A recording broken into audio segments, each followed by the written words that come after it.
মুগ ডালের এই হালুয়াটা অসাধারণ স্বাদের খেতে হয় আর খুব অল্প সময় অল্প উপকরণেই তৈরি হয়ে যায়।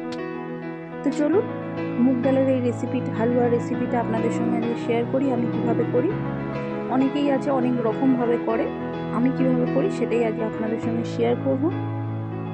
তো নমস্কার, আমি দেবশ্রী, আমার চ্যানেল কুক উইথ দেবশ্রীতে সকলকে স্বাগত জানাই। আজ আবারও একটা রেসিপি নিয়ে চলে এসেছি। আজ করব মুগ ডালের হালুয়া। মুগ ডালের হালুয়া করার জন্য এখানে মুগ ডালটা আমি খুব ভালো করে ধুয়ে জল ঝরাতে দিয়েছি, যেটা অলমোস্ট জল ঝরানো। আপনারা পারলে জলটা খুব ভালো করে ঝারিয়ে নেবেন, আমার একটু জল থেকে গিয়েছিল। তো এবার মুগ ডালটাকে ড্রাই রোস্ট করে নেবো, খুব ভালো করে একটু লাল করে ড্রাই রোস্ট করে নেব। খুব বেশি সময় এতে লাগবে না, 3-4 মিনিট, ম্যাক্সিমাম 5 মিনিটের মধ্যে ডালটা খুব ভালো করে ড্রাই রোস্ট করা হয়ে যাবে। রঙটাও খুব সুন্দর চলে আসবে। এই মুগ ডালের হালুয়া করার জন্যে লালটা কিন্তু খুব লাল করে ভাজবেন, তাহলে রঙটাও সুন্দর হবে আর খেতেও খুব সুন্দর হবে। আর আমি এখানে না খুবই কম ঘি ইউজ করেছি, এতে আরও ঘি ইউজ করে, আমি অল্প ঘি ইউজ করেই চেষ্টা করেছি। ডালটা ড্রাই রোস্ট হয়ে গিয়েছে। এখানে আমি নিয়ে নিয়েছি 1/2 কাপ চিনি আর তার সঙ্গে দিয়ে দিয়েছি 1 কাপ জল আর একটুখানি ফুড কালার আমি ওর মধ্যে ইউজ করেছিলাম। এবার একটা প্যানের মধ্যে ঘি দিয়ে দিয়েছি 2 টেবিল চামচ, তার মধ্যে 1 টেবিল চামচ সুজি আর 1 টেবিল চামচ বেসন আমি দিয়ে দিয়েছি, যেটা কিনা আমি ড্রাই রোস্ট করে দেবো। এই অবস্থায় কিন্তু আপনারা ড্রাই ফ্রুটসগুলো ভেজে নিতে পারেন। আমি ভাজিনি, কারণ আমার মেয়ে ভাজা ড্রাই ফ্রুটস খেতে পছন্দ করে না, সেই জন্য আপনারা চাইলে কিন্তু এই অবস্থায় দিয়ে দিতে পারেন।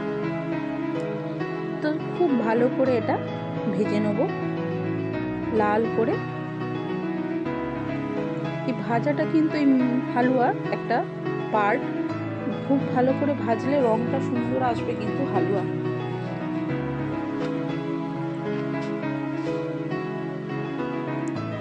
আর এখানে আমি শিরাটা তৈরি করে নিয়েছি, বেশি ফোটানোর প্রয়োজন নেই, শুধু চিনিটা ডিজলভ হওয়া পর্যন্ত অপেক্ষা করব।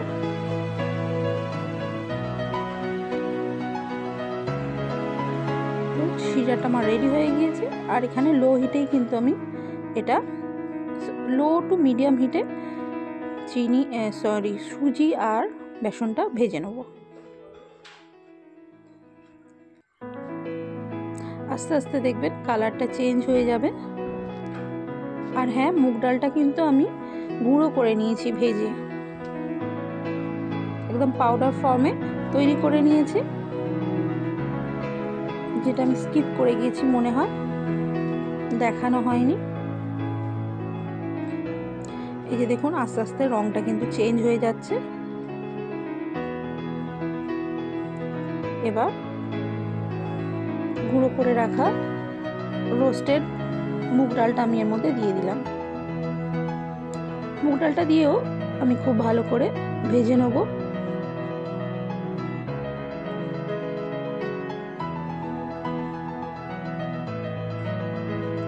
এটা কিন্তু খুব ভালো করে ভেজে নিতে হবে।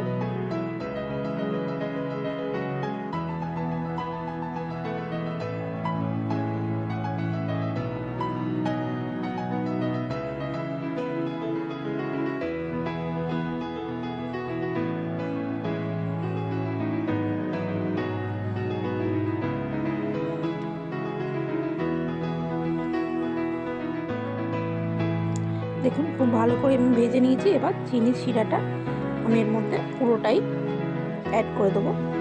একদম লো ফ্লেমে করা আছে, এটা দিয়ে একটু কন্টিনিউয়াসলি নাড়তে হবে, না হলে কিন্তু দলা পেকে যাওয়ার ভয় থেকে যায়।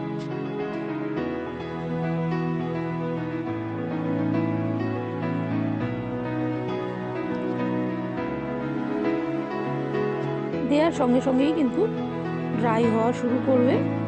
আর যদি তেলটা ঘিটা 1/2 কাপ পরিমাণে দেন, তাহলে কিন্তু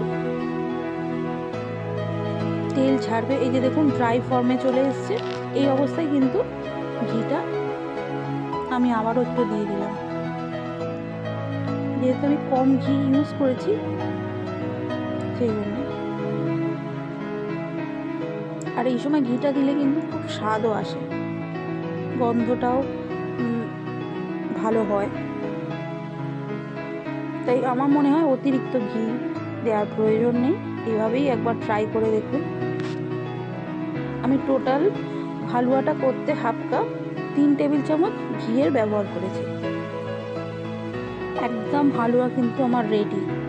দেখুন কড়া থেকে ছেড়ে আসছে, প্যান থেকে ছেড়ে আসছে। এবার এটা আমি সার্ভ করে দেবো। তো চলুন এটা এবার নামিয়ে নিই।